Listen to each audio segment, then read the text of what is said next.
Sorry to interrupt your work, but you're making a serious mistake. Huh? With reindeer, I mean. You're putting Prancer where Dasher should be.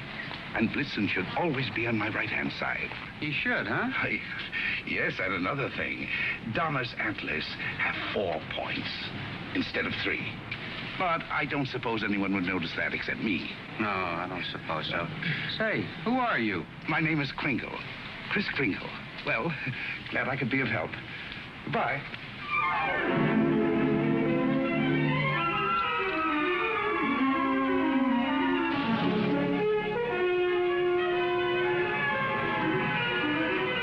See, it's all in your wrists, like throwing a ball. Now watch. See?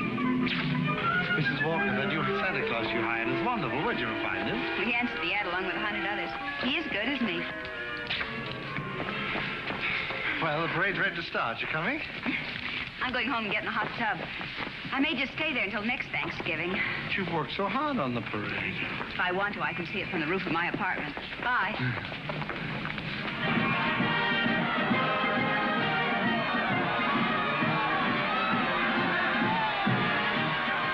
Look at that big baseball player.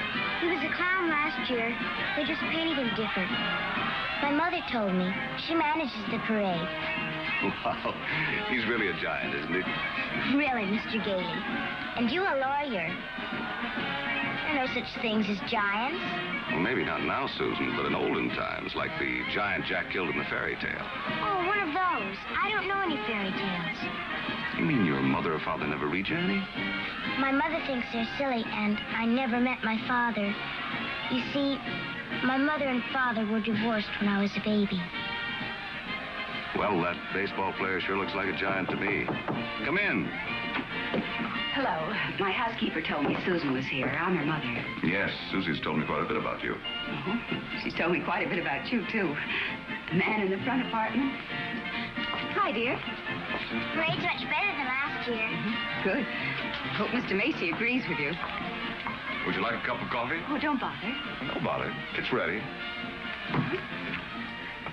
I want to thank you for being so kind to Susan. All part of the plot. Surest way to meet the mother is to be nice to the child. What a horrible trick. Susan tells me you don't approve of fairy tales. I don't. I think we should be realistic and completely truthful with our children. Not let them grow up believing in a lot of myths and legends. Like Santa Claus, for example. I see. The parade's over, Mother. The acrobats were good. Those prices, they should be. Mother, I was thinking, we've got such a big turkey for dinner, and there are only 2 of us. Couldn't we invite Mr. Gailey? Couldn't we? Oh, dear. Oh, please don't bother. I'll just get a sandwich or something. It's an awful big turkey. Oh, it's not that, dear, but I'm sure Mr. Gailey has other plans. No, he hasn't. Have you? Well, as a matter of fact, to be truthful and completely realistic with the child, I must say I haven't. Please, Mother, please. Didn't I ask her all right, Mr. Gailey? Well, that all depends.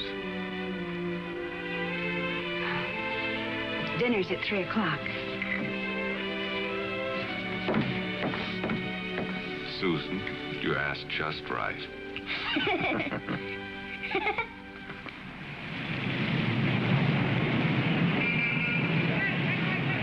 Before those screaming brats arrive, I want to give you a few pointers on how to be a good Santa Claus. Go ahead. Now, here's a list of toys we have to push. You know, things we've overstocked. You'll find that a great many children are undecided as to what they want for Christmas. When this occurs, you immediately suggest one of these items. You understand? I certainly do. All right, here they come. You get up there and go to work and memorize that list. And remember, be jolly. You're working for Macy's. Imagine that. Making a child take something he doesn't want just because he bought too many of the wrong toys. That's what I've been fighting against for years. And what's that, Pop? Trying to commercialize Christmas. And a Merry Christmas to you. Now then, what's your name, little boy? Peter.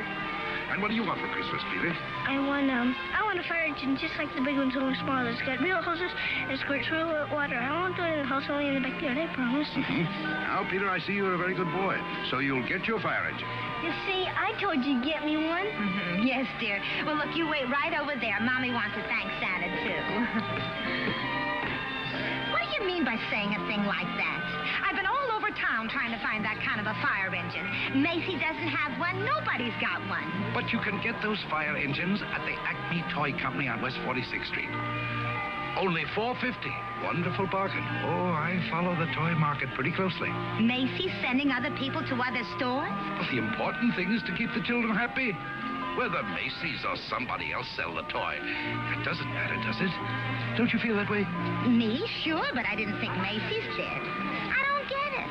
I just don't get it. Oh, yes, we have skates.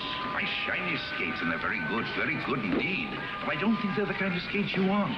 Now, they have really wonderful skates at Gimbals. Gimbals?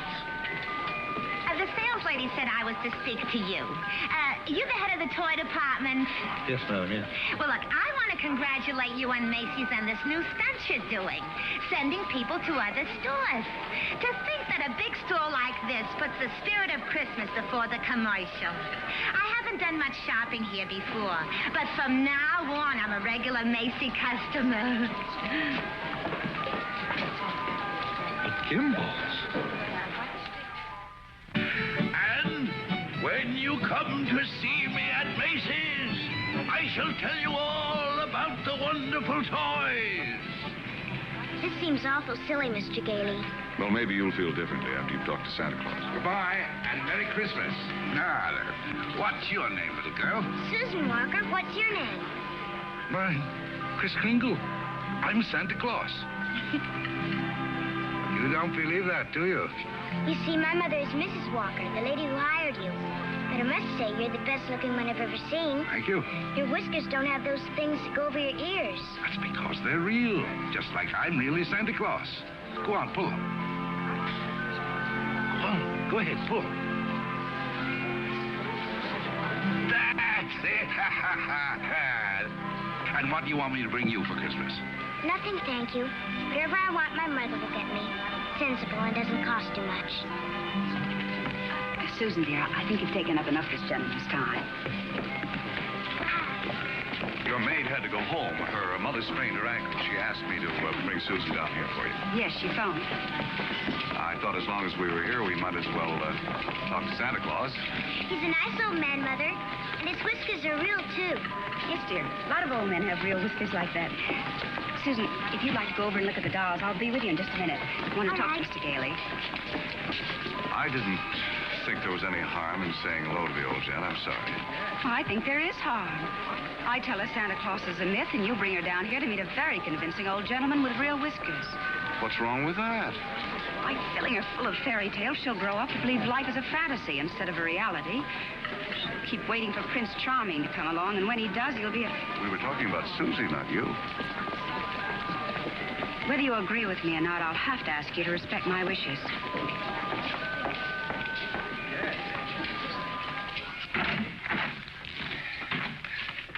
You sent for me. Yes, sit down, won't you? This is a lovely little girl you have here. Thank you. Susan's the reason I asked you to drop down. She's a little confused. Would you tell her that you're not really Santa Claus? That there's actually no such person? I'm sorry to disagree with you, Mrs. Walker, but not only is there such a person, but here I am to prove it. Oh, no, you don't understand. I want you to tell her the truth. What is your name? Kris Kringle, I'll bet you're in the first grade. Second. No, I mean your real name. It is my real name. Second grade. Good gracious. It's a progressive school. Oh, progressive school. Well, where did you get such a lovely outfit? Macy's. We get 10% off. Susan, would you go in and talk to Mrs. Adams for a minute? All right. Goodbye, young lady. Hope I see you again soon. I hope so, too. Bye. Kris Kringle. Address, Brooks Memorial Home for the Aged. If you care to call them and ask for Dr. Pierce, he'll be happy to confirm it. Age is old as my tongue and a little bit older than my teeth. Now, really. Well, that's the truth. Next of kin, Donna, Blitzen, Prancer. And Dancer.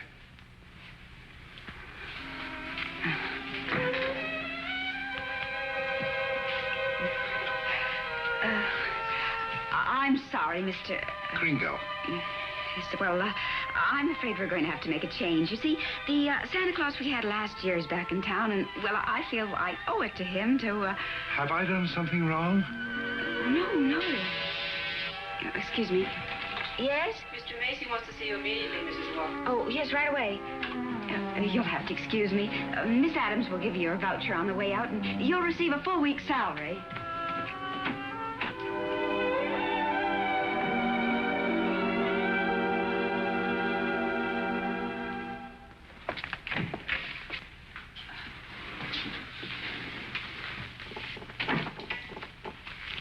Now, about that new sales policy that you two seem to have initiated. It would have been better to clear it with the sales department first, don't you think? Mr. Macy, Macy's Santa Claus sending customers to Gimbel's.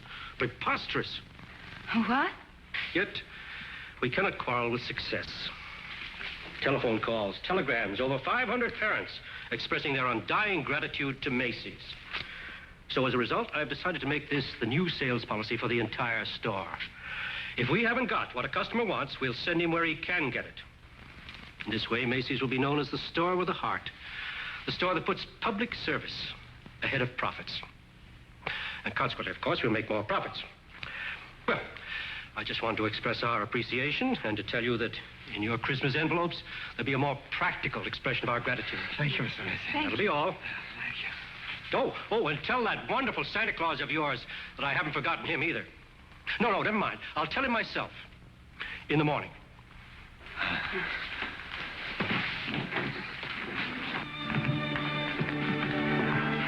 Imagine, a bonus. I fired him. Who? Santa Claus? No.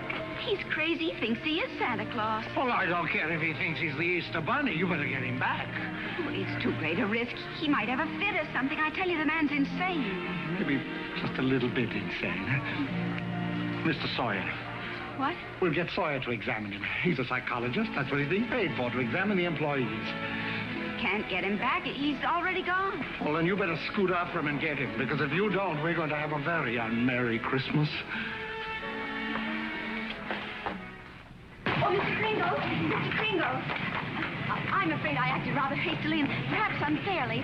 This other Santa Claus, well, Mr. Macy has found something else for him to do, and, well, we want you to stay on. Well, this is mighty good news.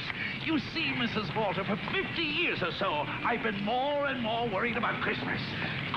Christmas is not just a day, it's a frame of mind, and that's what they've been changing. Well, I'm glad you're taking me back. Maybe I can do something about it. And I'm glad I met you and your daughter. You're my test case. We are? Yes, in a way, you're the whole thing in miniature. And if I win you over, well, there's still hope. If not, I guess I'm through. But I'll try, and I'm warning you, I don't give up easily. Oh, well, Mr. Kringle, first thing in the morning, could you report to Mr. Sawyer's office for a little examination? Mental examination? Well, partly, yes. Oh, I don't mind. I've taken dozens. Haven't failed one yet. Yeah. How many days in the week? 7. How many things do you see? 4. Muscular coordination? Perfect. Who was vice president under James Monroe? Daniel D. Tompkins. I'll bet your Mr. Sawyer doesn't know that one.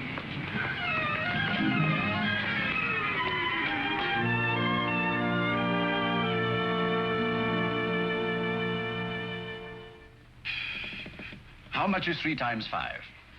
You asked me that before. I'm conducting this examination. How much is 3 times 5? Same as it was before. 15. You're rather nervous, aren't you, Mr. Sawyer? Do you get enough sleep? My personal habits are of no concern to you. Oh, I'm sorry. It's just that I hate to see anyone all tied up. How many fingers do you see? 3. You bite your nails, too? I want you to stand up straight with your arms extended. Muscular coordination test. Surely I'll be glad to. You know, very often nervous habits like yours is caused by insecurity. Are you happy at home, Mr. Sawyer? That will be all, Mr. Kringle. The examination's over. You may go. And it may interest you to know that I've been a happily married man for 26 years. Oh, I'm delighted to hear it. Bye. Your wife, Mr. Sawyer? That's it. Agnes, how many times have I told you not to bother with the office? No, I give you a perfectly liberal allowance. If that fat, stupid brother of yours would get a job, you wouldn't have to be pestering me all the time. Not a penny. How long have you known him, Dr. Pierce? Well, he wandered into the home about 8 months ago. Looked the place over and said, well, it'll do. Just stayed on. Has he ever told you his real name? He said he was Kris Kringle. We never pressed him further. Mrs. Walker, after giving that man a comprehensive examination, it's my considered opinion he should be dismissed immediately. Dr. Pierce, Mr. Sawyer. Excuse me, didn't Chris answer the questions correctly? Well, yes, he did, but there was a complete lack of concentration. There's no doubt about it, he should be placed in a mental institution. Wait a minute. People are institutionalized to prevent them from hurting themselves or other people. His is a delusion for good. He only wants to be friendly, helpful. Mrs. Walker, naturally I cannot discharge this man. So when he begins to exhibit his latent maniacal tendencies, which I assure you he will, the responsibility will be entirely yours. Oh, Dr. Pierce, if there's the slightest possibility of trouble, Now, what trouble could Chris possibly get into? No? Well, coming to work, for instance, a policeman might ask him his name. Now, you know that would get him into a fight. Well, that could be avoided easily enough. Find someone here in the store to rent him a room. Then they could go to and from work together. Oh, yes, that would solve everything. That's a wonderful idea. Yes, isn't it? Your son's away at school. What about his room? Well, I'll talk to Mrs. Shellhammer as soon as I get home. In the meantime, you take Chris home to dinner. Oh, no, I couldn't. Oh, really, Mrs. Walker? If I can supply the room, the least you can do is furnish a free meal.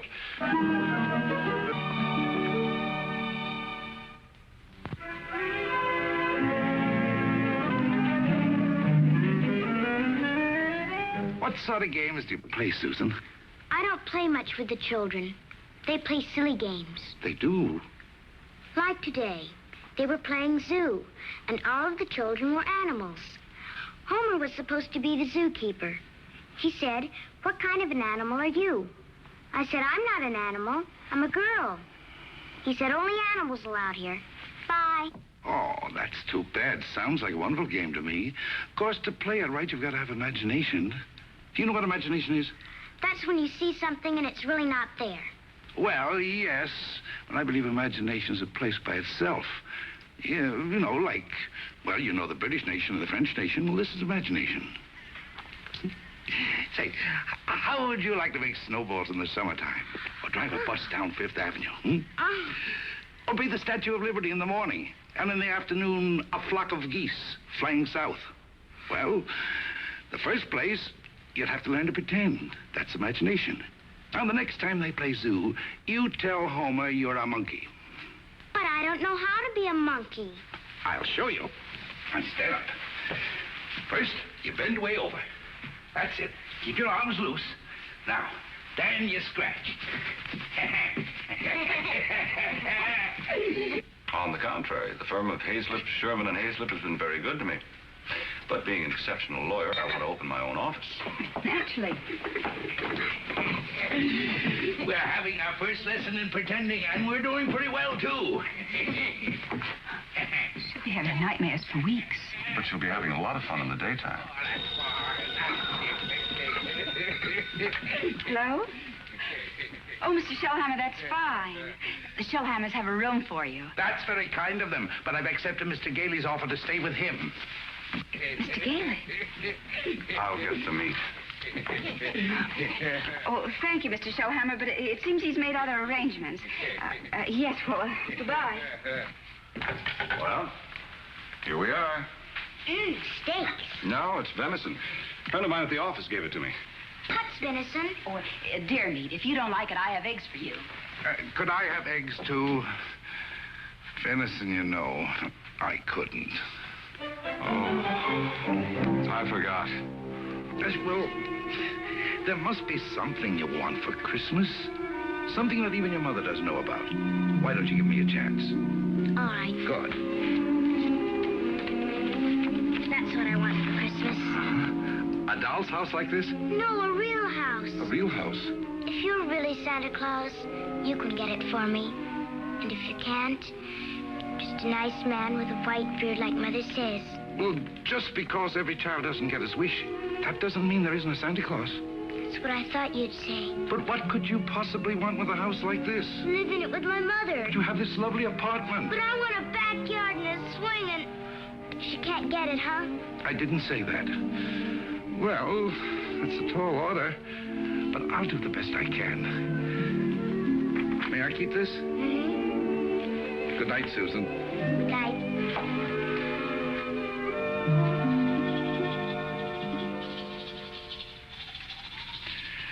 Do you like living in the city? Oh, it's all right. I'd kind of like to get out in the country sometime, though. Not a big place, just one of those junior partner deals in Manhattan. I know the kind you mean. One of those colonial houses. Or Cape Cod. I've been thinking about Mrs. Walker. You know, like a lot of divorced women, she's determined that no one will ever hurt her again. With a little more effort on your part, she might be made to crawl out of a shell. You know, those two are a couple of lost souls. It's up to us to help them. I'll take care of Susie if you'll take care of her mother.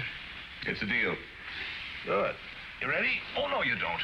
I'm not going to be cheated that way. All my life I've wondered, and now I'm going to find out. I'm going to learn the answer to the question that's troubled the world for centuries. Does Santa Claus sleep with his whiskers inside or out? Always sleep with them out. Cold air makes them grow.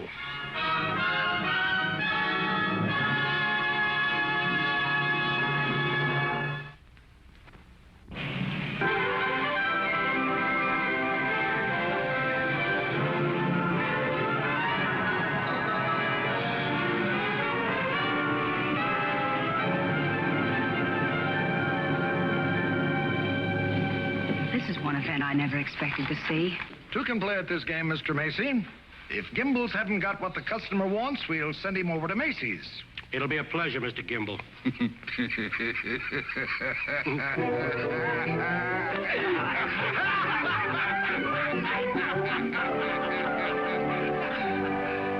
There they sat, adult but children still, children at heart. It was summer, warm, glorious summer. The end. Did you like that story, Susan? Mr. Kringle, do you think I'm going to get my house for Christmas? Well, I can't promise, but we mustn't give up hope. Good night, Susan. Tomorrow evening, I'll read you another story. I can't. I've got to go to school. Isn't this vacation? Yes, but this is what they call a required function. Required function? The Fillmore Progressive School requests your presence at a special performance of a Christmas play to be given in the modern manner. What does that mean? A Christmas play without Santa Claus. Well, a Christmas play without a Santa Claus? The performance will be followed by a short address. Subject, exploding the myth of Santa Claus. The guest speaker will be Mr. Albert Sawyer.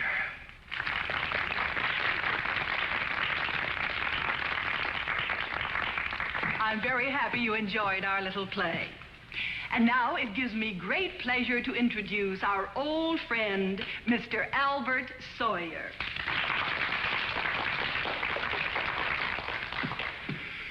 Parents and young people, it's thrilling indeed to see so many happy, smiling faces.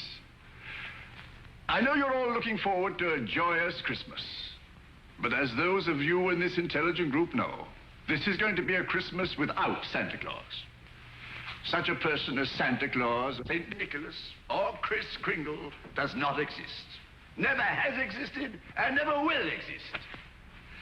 This silly old man in his red suit represents the wishful dreaming of all people.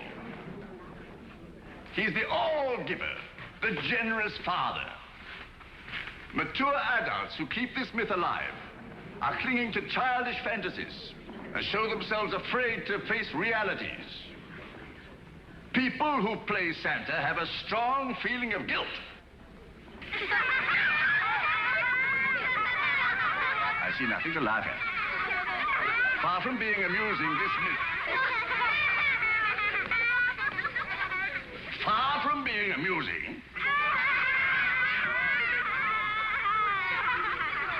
Far from being amusing, this myth is actually harmful. Only stupid old men prancing around in white whiskers keep this ridiculous myth alive. Now he's gone too far.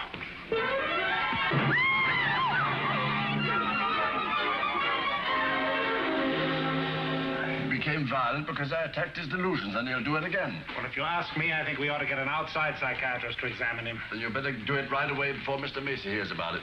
Oh, that's right. You explain it to Mr. Kringle. After all, you're his friend. Oh, no, I can't. Well, I've grown very fond of him, and this is going to hurt him deeply. I just can't. All right, what can we do? I think I have it. You tell Kringle Mrs. Walker wants him to leave at once in order to have some publicity pictures taken with the mayor. I'll have a car waiting outside, and once we get him in the car, we'll drive him straight off to Bellevue Hospital. Yes, that'll do it. I'll ride up front with the driver.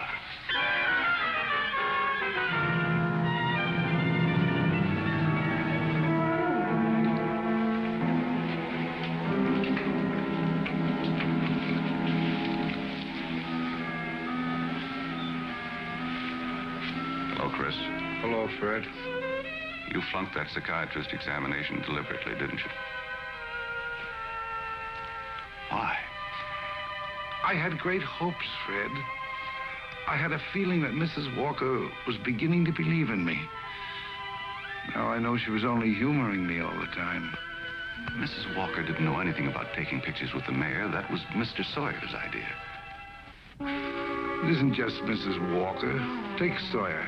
Contemptible, deceitful, dishonest. But he's out there, and I'm here. If that's normal, I don't want it. But you can't just think of yourself. What happens to you matters to a lot of people. People like me who believe in you and what you stand for. People like Susie who are just beginning to. Chris, you can't let them down.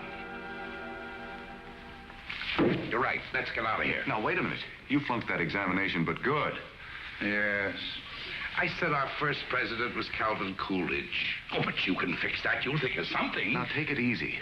A judge is going to be asked to sign papers committing you to a mental institution. The only chance would be to prove you legally sane in a public hearing. Good. I can think of nothing better. Don't you see? That will settle the question once and for all.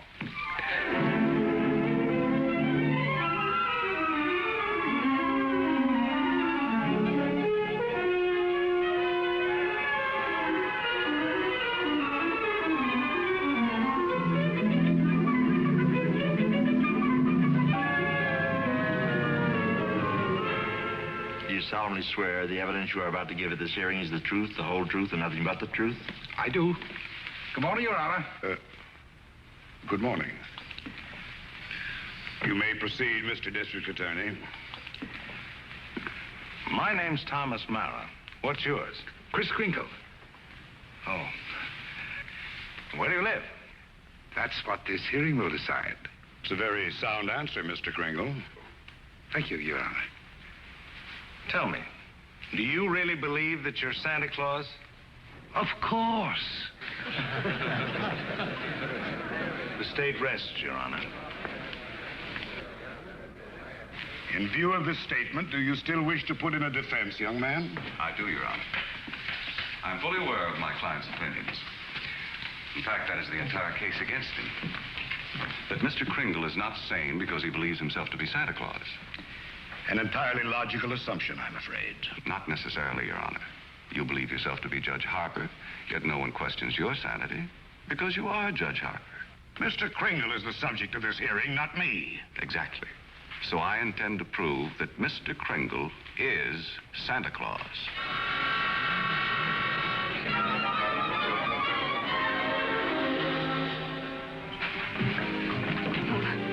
What does Mr. Hayslip, Sherman, and Hayslip say about the trial? That I was jeopardizing the dignity of the firm, that I either dropped the case or they dropped me. So, leaving me no choice, I quit. Oh, Fred, you didn't. Well, I can't let Chris down. He needs me, and all the rest of us need him. Darling, he's a kind, wonderful old man, but...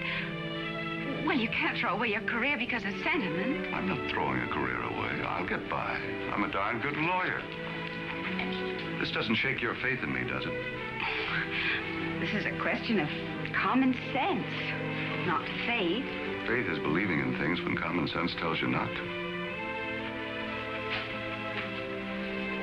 I wish you could let yourself believe in people like Chris, and in fun, and love, and joy, and all the other intangibles. Can't pay the rent with intangibles. And you can't live without it. Why don't you try a little blind faith, darling? String along with me. I think I've got a right to ask that. I think I have the right to ask you to be a little bit more practical and realistic. Yeah, I suppose you have. It's all cockeyed. Here we are, as close as two people can possibly be, and yet there's a loneliness about it. I've tried my best. I know you have, darling, and so have I. But we're going to need a lot more than each other's arms. And somehow I just don't think we've got it.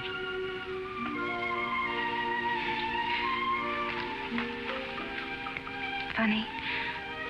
With all my common sense, I was just beginning to think this time it might work out. So was I, but... Can I help you trim the tree? Thanks, I can do it. Well, good night. Good night.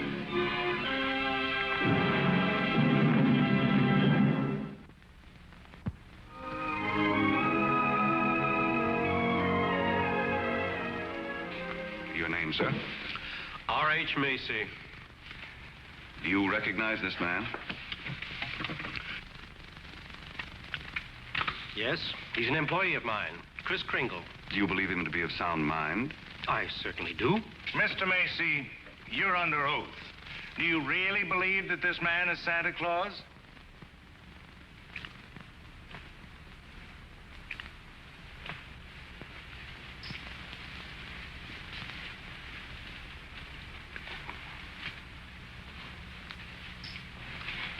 Do you? I do. That is all.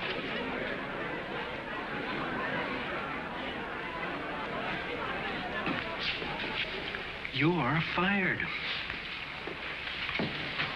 Your Honor, there is no such person as Santa Claus, and everybody knows it. I ask that the court make an immediate ruling. Is there or is there not a Santa Claus?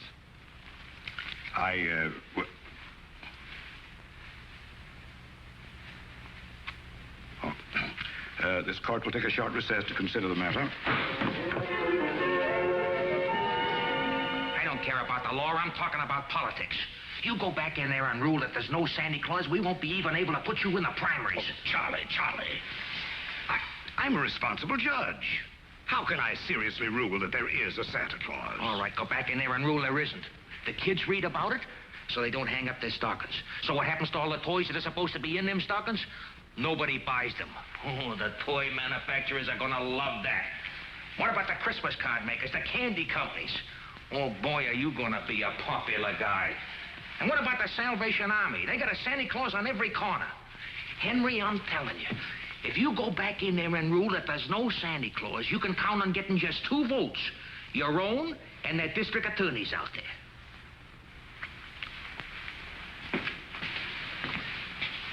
One.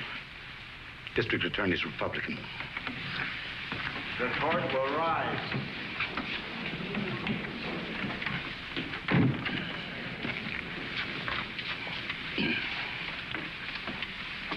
This court has just consulted the highest authority available. The traditions of American justice demand a broad and unprejudiced view of such a controversial matter. And therefore, this court is determined to keep an open mind and hear the evidence from either side. But can my opponent produce any evidence in support of this contention? Your Honor, I can. Will Thomas Mara take the stand? Who, me? Thomas Mara, Jr. Thomas Mara. Hi, Daddy.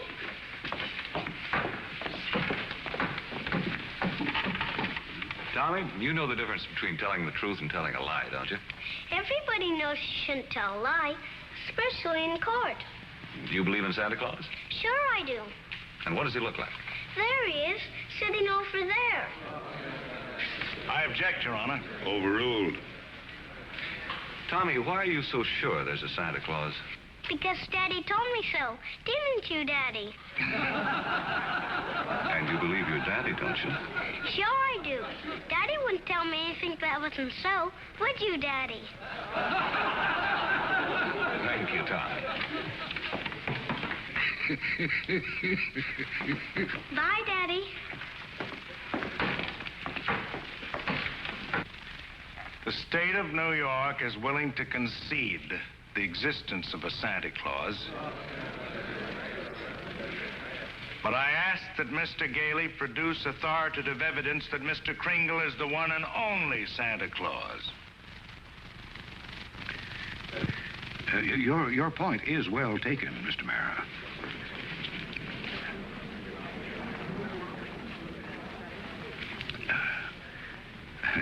Mr. Gailey, are you ready to show that Mr. Kringle is Santa Claus? On the basis of competent authority? Not at this time, Your Honor. I ask for an adjournment until this time tomorrow. This court stands adjourned till 3 o'clock tomorrow afternoon. That's all ready. What are you doing?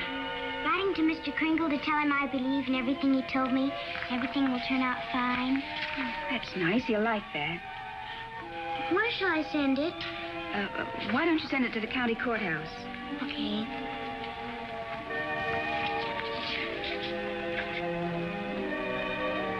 What did you write, Mother? I believe in you, too, Doris. Go take your bath now.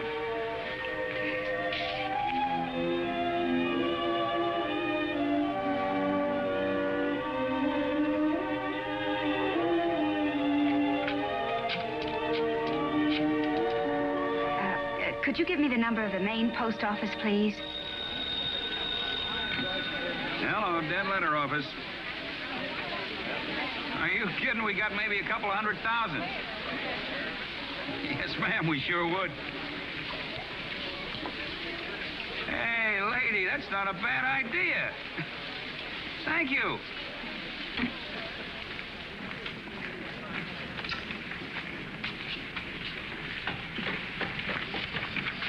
Chris, I've got bad news for you. I've tried every way to get some competent authority. I wired the mayor, the governor, everybody. Susan. And means more to me than all the mayors and governors in the world. It's all over. He hasn't got a thing.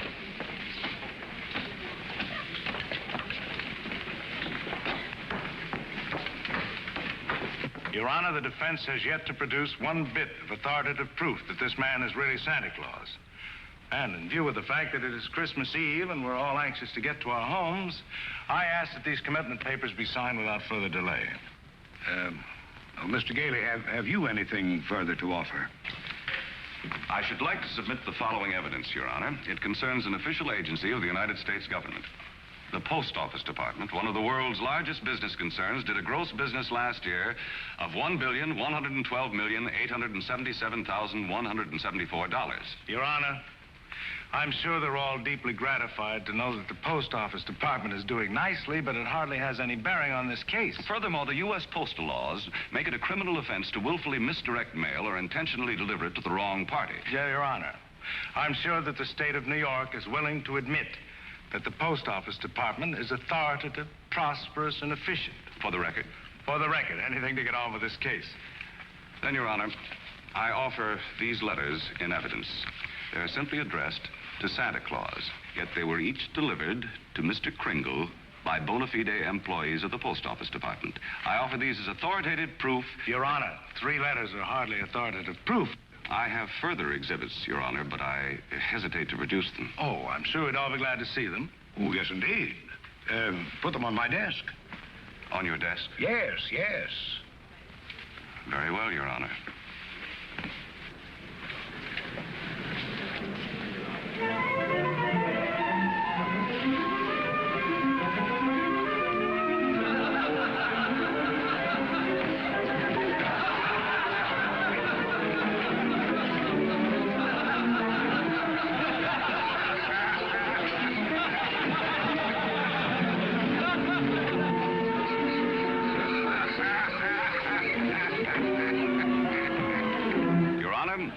of these letters is addressed to Santa Claus, and the post office has delivered them to my client. Therefore, the United States government recognizes this man, Kris Kringle, as Santa Claus. If the United States of America believes this man is Santa Claus, then this court will not dispute it. Case dismissed. Thank you, Arlen, and a Merry Christmas to you. And a Merry Christmas to you, Mr. Kringle. Oh, I got your note. It made me very happy. Oh, I'm glad. Chris, won't you come to dinner tonight? I know. I'm working tonight. You see, it's Christmas Eve. Merry Christmas!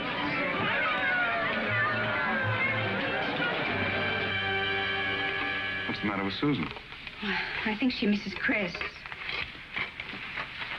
Don't worry, young lady. Chris is bound to come. Didn't get my present, Uncle Fred.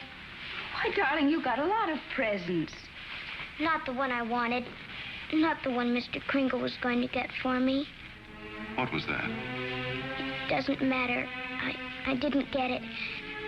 I knew it wouldn't be here, but I get a letter or something about it. Hello? Hello, Susan. Merry Christmas. Well, it wasn't really a promise. I said I'd do my best. You couldn't get it because you're not Santa Claus, that's why. Just a nice man with white whiskers like my mother says. And I shouldn't have believed you. Susan. Merry Christmas, Chris. I'm sorry Susan is disappointed in me. Oh, she'll be all right. Here's Fred. Merry Christmas. Where are you? Out at the home. Fred, we're giving a little party this afternoon. Will you bring Mrs. Walker and Susan out to help us celebrate? Of course I will. Now, you turn off the parkway at Seymour. Drive 3 blocks, then turn onto Ashley Drive. You'll see it on the right. Got it. Bye. Susan, I was wrong when I told you not to believe in Mr. Kringle. You must have faith in him. But he didn't get me that. That doesn't make sense, Mother. Oh, faith is believing in things even when common sense tells you not to. I mean, even though things don't work out the way you want them to the first time, you still got to believe in people. I'll try.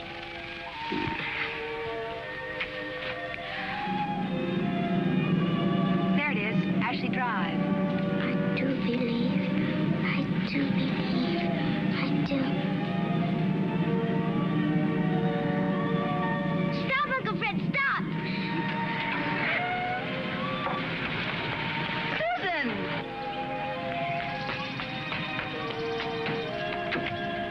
Susan!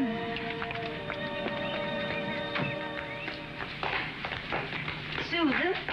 You shouldn't be running around in other people's houses. But this is my house, Mommy. The one I asked Mr. Kringle Now, for. Susan, darling. It is. I know it is. Oh, you're right, Mommy.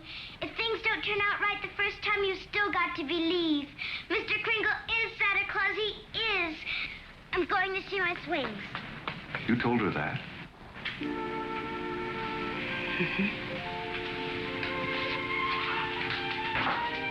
The house seems to be for sale. We can't let her down. Oh, Fred.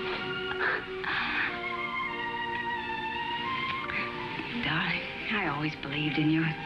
It's just my ridiculous common sense. Well, it even makes sense to believe in me now.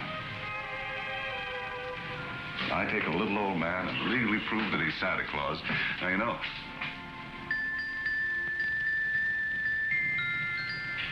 Oh, no. Wait, it must have been left by one of the tenants. Maybe. Maybe I didn't do such a remarkable thing after all.